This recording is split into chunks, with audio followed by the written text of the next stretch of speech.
L'évaluation est une composante essentielle d'un cours, au même titre qu'une ressource, ou une interaction ou une activité.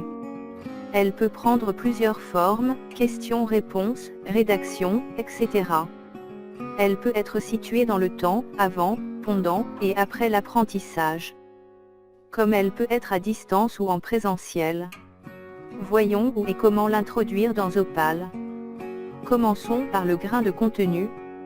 L'évaluation ne peut pas être insérée dans un bloc pédagogique, information, définition, méthode, etc.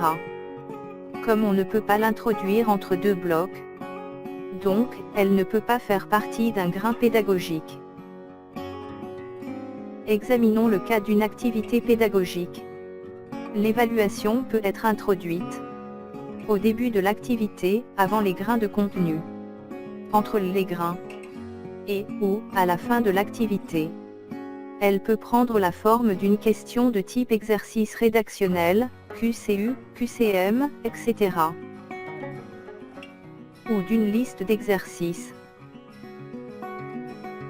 Dans le cas d'une division ou dans le module Opal, on retrouve les mêmes situations et les mêmes possibilités que dans le cas d'une activité d'apprentissage, auquel s'ajoute le fait qu'elle peut prendre la forme d'une activité d'auto-évaluation.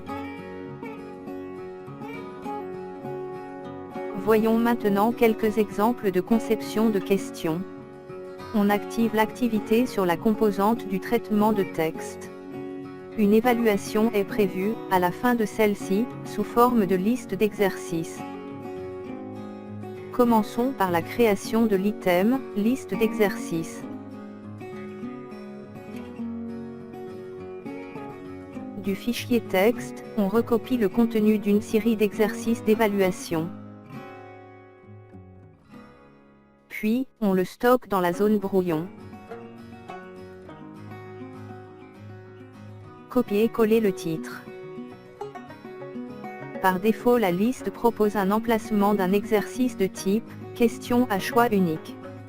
On peut développer l'exercice en interne ou en externe en créant un item de même type. Dans une stratégie de réutilisation, il est souhaitable de l'externaliser. Mais pour ne pas trop alourdir la démo, on a opté pour un développement en interne. On recopie et on colle l'énoncé de la question et les propositions de réponse. Sans oublier de spécifier le numéro de la bonne réponse. Il n'y a qu'une seule proposition correcte. On referme celle-ci pour libérer l'espace. Puis, on procède à la création d'une deuxième question, de la même façon.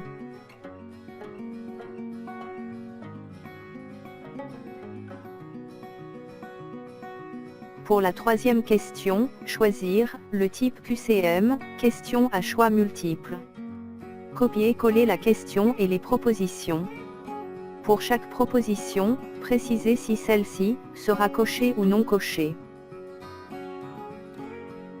Introduire un exercice de type texte à trous. Copier et coller le texte, qui peut être une définition, un théorème, une citation, ou autre.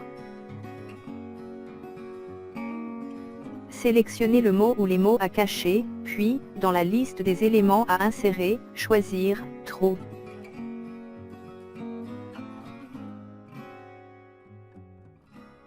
Dans le champ « Consigne », on peut proposer ou non la liste des mots à introduire dans le texte, selon le degré de la complexité cherchée.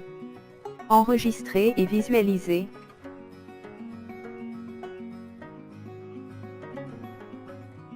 Tester les différentes questions.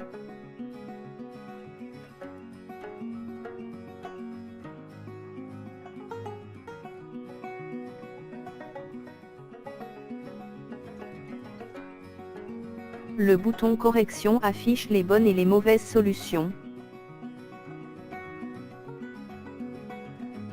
On procède de la même façon, dans le cas d'une activité d'auto-évaluation.